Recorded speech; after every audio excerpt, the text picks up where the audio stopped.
Sasthamkotta Devaswom board കോളേജിൽ നടന്നുവന്ന ദേശീയ seminar സമാപിച്ചു.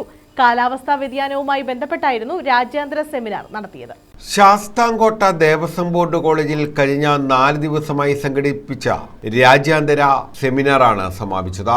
കാലാവസ്ഥാ വ്യതിയാനവും തണ്ണീർത്തടങ്ങളുമായി ബന്ധപ്പെട്ടായിരുന്നു സെമിനാറിന്റെ സമാപന സമ്മേളനം ദേവസ്വം ബോർഡ് അംഗം അഡ്വക്കേറ്റ് അജുകുമാർ ഉദ്ഘാടനം ചെയ്തു.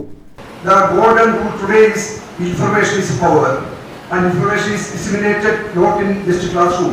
I once again, on behalf of the Travancore Devaswam Board, none other than the management of this great institution, congratulate the principal and all those who were behind this for this academic initiative. College principal doctor K C Prakash അധ്യക്ഷത വഹിച്ചു. കേരള സർവകലാശാല registrar doctor K S Anilkumar മുഖ്യാതിഥിയായിരുന്നു. തായ്ലാന്റിലെ Shinawatra സർവകലാശാലയിലെ രാജ്യാന്തര ബന്ധങ്ങളുടെ manager Julie Simon മക്കറിയോള വിശിഷ്ട അതിഥിയായി പങ്കെടുത്തു. We are so much educated, but we don't have the platform to show our successes. We don't have the chance to celebrate small things of what we've been doing for our nature. For example, you took a trash somewhere near the lake. That's another success. Small things.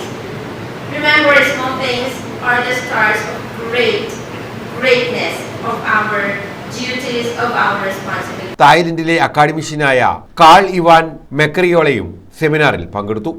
ശരണ്യശ്രീ, Aryasree P, Nayana എന്നിവർ മികച്ച പ്രബന്ധങ്ങൾക്കുള്ള പുരസ്കാരം നേടി. പരിപാടിയുടെ ഭാഗമായി അവതരിപ്പിച്ച പ്രബന്ധങ്ങൾ സമാഹരിച്ച് തയ്യാറാക്കിയ പ്രൊസീഡിംഗ്സ് ദേവസ്വം ബോർഡ് അംഗം അഡ്വക്കേറ്റ് എ അജുകുമാർ പ്രിൻസിപ്പലിന് നൽകി പ്രകാശനം ചെയ്തു. News bureau, Sasthamkotta.